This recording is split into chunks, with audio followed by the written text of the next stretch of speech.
जी, अब हमने जो डिस्कस करना है that is extradural haematoma, subdural haematoma. Extradural से आपको पता चल रहा है कि एक्स्ट्राड्यूरल स्पेस में अगर हीमाटोमा बनेगा तो वो एक्स्ट्राड्यूरल हीमाटोमा होगा ही, ठीक है? यानी ड्यूरा मैटर के एक्सटर्नल साइड पे। तो इसका कॉज क्या है? Linear squamous temporal bone fracture of the skull with laceration of brain, ठीक है? Sorry, with laceration of middle meningeal artery. तो मिडल, अब ये एमसीक्यू आता होता है कि एक्स्ट्राड्यूरल हीमाटोमा किस वेसल की इंजरी से बनता है, तो मिडल मेनिंजियल आर्टरी की इंजरी से ये बनता है। और मिडल मेनिंजियल आर्टरी कब इंजर होती है? जब टेम्पोरल बोन का फ्रैक्चर होता है, स्क्वेमस टेम्पोरल बोन का। टेम्पोरल बोन के बहुत सारे पार्ट है ना, तो जो स्क्वेमस पार्ट है उसका जब फ्रैक्चर होता है, ठीक है, लीनियर फ्रैक्चर है। अब इसकी सिम्टम्स क्या होती हैं? इसमें वो ल्यूसिड इंटरवल बनता है जो मैंने पहले भी बताया था कि उसमें माइनर लॉस ऑफ कॉन्शियसनेस होगा, फिर पेशेंट रीगेन कर लेगा कॉन्शियसनेस, वो कुछ देर ठीक रहेगा, उसके बाद वो फिर कोमा में चला जाएगा, ड्राउजीनेस और देन लॉस ऑफ कॉन्शियसनेस, ठीक है। और अगर तो आपने इसको ट्रीट ना किया तो उसकी डेथ हो सकती है। साइंस क्या है इसमें? साइंस अब आपको ब्रेन इंजरी के बताए हुए हैं कि जब ब्रेन इंजरी होती है तो इंट्राक्रेनियल प्रेशर रेस कर जाता है। जब इंट्राक्रेनियल प्रेशर रेस कर जाता है तो ब्रेडिकार्डिया होगा, प्यूपिल जो है वो फिक्स और डायलेटेड हो जाता है, नॉन रिएक्टिव। और एक और चीज़ है कि आपको कॉन्ट्रालेटरल हेमीपैरेसिस मिल सकती है, क्योंकि जिस साइड पे हीमाटोमा है वो उस साइड को कंप्रेस करेगा, और अगर वहाँ पे मोटर एरिया होगा तो फिर कॉन्ट्रालेटरल हेमीपैरेसिस होगी। इन्वेस्टिगेशन आपने क्या करनी है?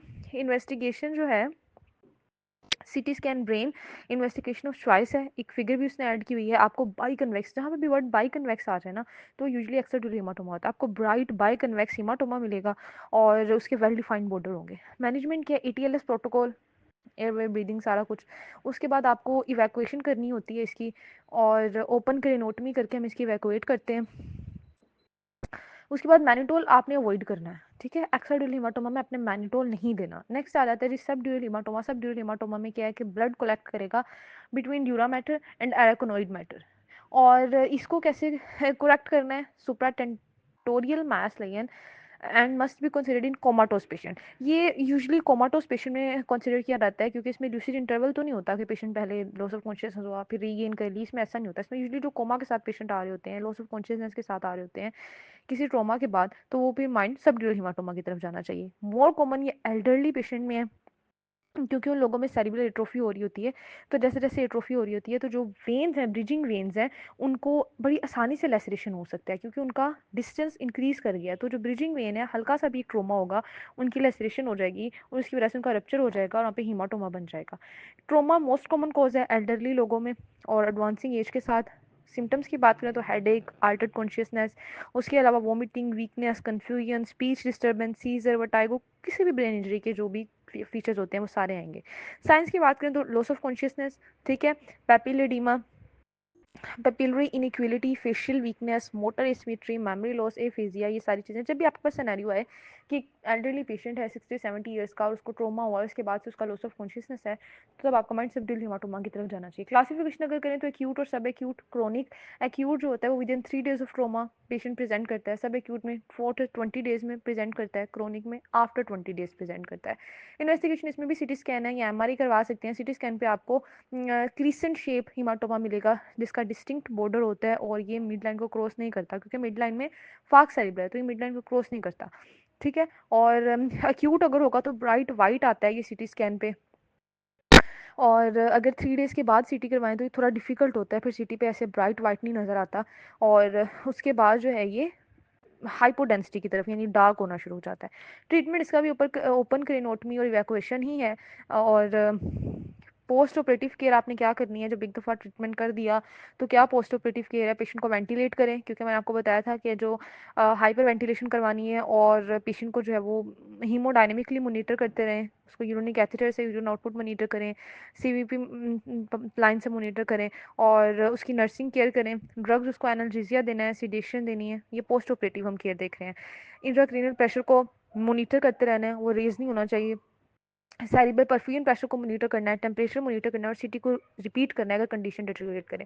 तो पोस्ट ऑपरेटिव की इतनी कोई मुश्किल नहीं है, उसको मोनीटरिंग ही है हर चीज़ की, ठीक है। उसके वाइटल्स की मोनीटरिंग, उसकी आईसीपी की मोनीटरिंग, उसके सेरिब्रल परफ्यूजन प्रेशर की मोनीटरिंग, टेम्परेचर की मोनीटरिंग, ड्रग्स उसको दे देनी है, एनाल्जेसिक्स और सिडेशन देनी है, ठीक है। यहाँ पर हमारी ब्रेन इंजरी कंप्लीट होती है, जिसमें सब ड्यूरल एक्स्ट्रा ड्यूरल हिमाटोमा थे, आसान थे कुछ, इसमें रॉकेट साइंस नहीं है। अगर सब ड्यूरल हो, एक्स्ट्रा ड्यूरल हिमाटोमा, जो भी हिमाटोमा है, आपने उसकी इन्वेस्टिगेशन में सीटी स्कैन करवा देना है, मैनेजमेंट में एटीएलएस प्रोटोकॉल, फिर उसकी सर्जरी, उसके बाद ये पोस्ट ऑपरेटिव केयर जो मैंने बताई है ये बता देनी है, ठीक है। चलिए अब बात कर लेते हैं लास्ट टॉपिक की, that is spinal cord injury. Spinal cord जो है, अब इसको भी हम इसी चैप्टर में पढ़ेंगे क्योंकि ये भी सेंट्रल नर्वस सिस्टम में आता है।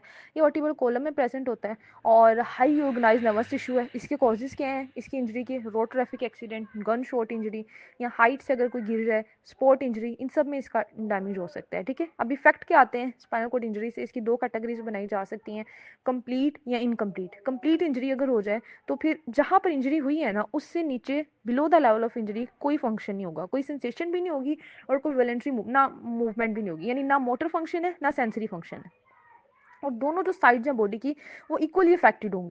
ठीक है, तो ये होगी अगर कंप्लीट इंजरी हो जाए। अगर इनकम्प्लीट इंजरी हो जाए यानी कुछ फंक्शन अभी बचा हुआ है, कुछ फंक्शन चला गया है, तो क्या होगा कि कुछ फंक्शनिंग बची हुई होगी below the level of injury. ठीक है, यानी एक लिम्ब मूव कर सकती होगी, दूसरी नहीं करती होगी, और पेशेंट कुछ बॉडी पार्ट्स को फील करता है, कुछ को नहीं करता, तो इस तरह से सम फंक्शनिंग होगी।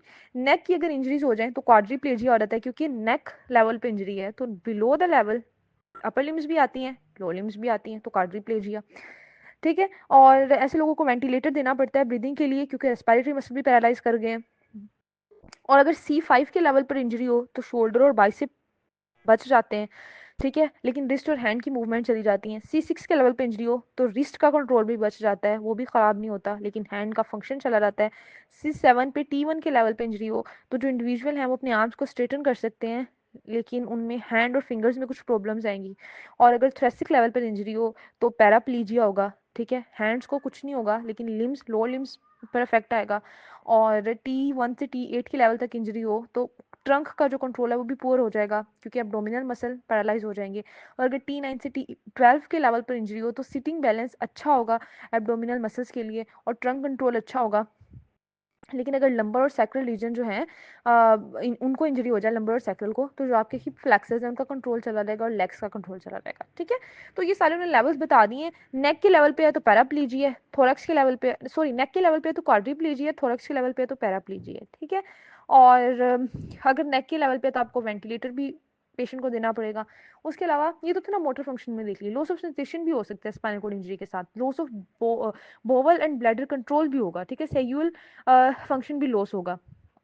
इसके अलावा लो ब्लड प्रेशर होगा, बॉडी टेम्परेचर का कंट्रोल भी खराब हो जाएगा, इनएबिलिटी टू स्वेट होगी और क्रोनिक पेन होगी। ये सारी चीज़ें भी साथ ही आती हैं मोटर लॉस के साथ। इन्वेस्टिगेट कैसे करना है? स्पाइनल एक्सरे आप करेंगे जिससे आपको फ्रैक्चर या कोई भी डैमेज नजर आ जाएगा। सीटी स्कैन, एमआरआई की जा सकती है। ट्रीटमेंट इसका क्या? ETLS guideline.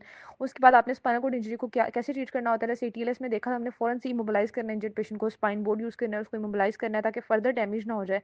और कॉर्टिकोस्टेरॉइड्स जो हैं जिनमें डेक्सामेथासोन, मेथिलप्रेडनिसोलोन है, वो आपने देने हैं ताकि स्वेलिंग रिड्यूस हो। उसके बाद सर्जरी आपने करनी है। सर्जरी में आपने क्या करना है, जो भी फ्लूइड या टिश्यू है जो कि अंदर जमा हो गया और स्पाइनल कॉर्ड को प्रेस कर रहा है उसको रिमूव करना है, जिसको डीकम्प्रेशन लेमिनेक्टमी कहते हैं। ठीक है, उसको रिमूव कर देना है। बोनी को फ्रेगमेंट्स उनको रिमूव करना है, डिस्क के फ्रेगमेंट्स उनको रिमूव, फॉरेन बॉडीज को रिमूव करना है, और जो भी वर्टिब्रा फ्रैक्चर हो चुके हैं उनको स्टेबलाइज करना है, उनको फ्यूज करना है। ठीक है, या ये सारा कुछ आप सर्जरी में करेंगे। स्पाइनल ट्रैक्शन क्या होता है? स्पाइनल ट्रैक्शन से जो है वो एक फोर्स लगेगी स्पाइन पर, और ये जो है डिसलोकेट नहीं होने देगा और इमोबलाइज भी रहेगी स्पाइन। ठीक है, उसके बाद आप मेटल ब्रेसेस की मदद से स्पाइन को इमोबलाइज कर सकते हो, मतलब आपने इसको इमोबलाइज करके ट्रैक्शन अप्लाई कर देनी है। फिर नर्सिंग केयर वही है जो ब्रेन इंजरी में थी, वही स्पाइनल कॉर्ड इंजरी में है। Bowel bladder care, oral hygiene, skin care. Rehabilitation में क्या है कि फिजिकल थेरेपी या ऑक्यूपेशनल थेरेपी या अदर रिहैबिलिटेशन जो है ये आपको करने पड़ते हैं जब इंजरी हील हो जाए। ठीक है, उसको फिजियोथेरेपी करवानी पड़ती है, ऑक्यूपेशनल थेरेपी। उसके बाद Aahista Aahista movement sensation recover होना शुरू हो जाती हैं। जो मूवमेंट और सेंसेशन है कुछ जो है वो 1 वीक में वापस आ जाती हैं, कुछ जो है वो 6 मंथ तक टाइम ले लेती हैं, और वो वाली सेंसेशन या मूवमेंट जो 6 मंथ तक भी वापस ना आए तो यूजली वो फिर परमानेंट डैमेज ही होता है। ठीक है, वो फिर वापस नहीं आती कभी भी।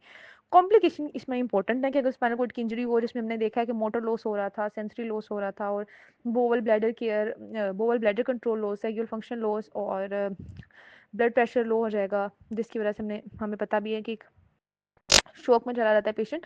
तो कॉम्प्लिकेशन क्या हो सकती है? पैरालिसिस, पैराप्लेजिया अगर at the level of thoracic spine injury हुई है, क्वाड्रीप्लेजिया अगर सर्वाइकल स्पाइन पे हुई है, loss of sensation, loss of bladder and bowel control, urinary tract infection का रिस्क ज्यादा, क्योंकि जब यूरिनरी रिटेंशन होगी तो इन्फेक्शन का रिस्क ज्यादा हो जाएगा, स्ट्रगल फंक्शनिंग की लॉस हो जाएगा, ब्रीदिंग मसल्स पैरालिसिस, इसीलिए वेंटिलेट डॉक्टर भी पेशेंट को रखना पड़ेगा। इमोबिलिटी की कॉम्प्लिकेशन आ सकती है। इमोबिलिटी की क्या कॉम्प्लिकेशन है?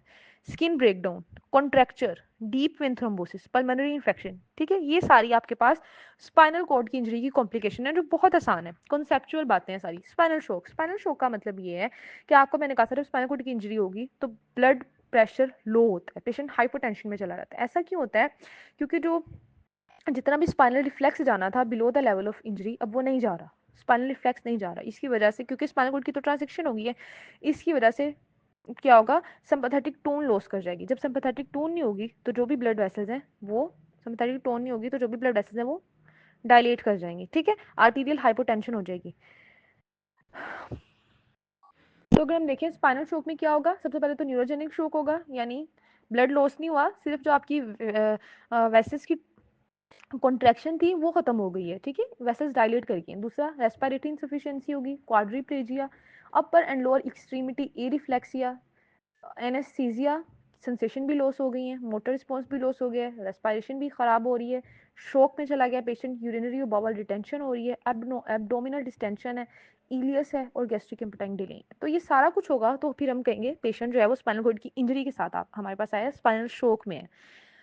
Ideal criteria for brain stem death, ये ऐड कर लें कि अगर ब्रेन स्टेम की डेथ हो जाए तो उसका क्राइटेरिया क्या है? कोर्टिकल डिस्ट्रक्शन आपको मिलेगी, wide spread cortical destruction, patient deep coma में होगा।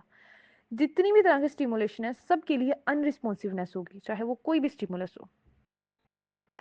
पिपिलरी लाइट रिएक्शन एब्सेंट होगा, कोर्निया का रिफ्लेक्स भी और जितने भी ओक्यूलो वेस्टिबुलर रिफ्लेक्स हैं सारे लॉस हो जाएंगे, ठीक है। डिस्ट्रक्शन हो जाएगी मेडल्ला की, यानी कि कंप्लीट और इरिवर्सिबल एपनिया होगा। तो ये जो चीज़ें हैं, complete apnoea, deep coma, unresponsiveness to all forms of stimulation, pupillary light reaction absent, oculovestibular reflex absent, corneal reflex absent, तो ये ब्रेन स्टेम डेथ है, ठीक है। तो यहाँ पर हमारा ये चैप्टर कंप्लीट होता है।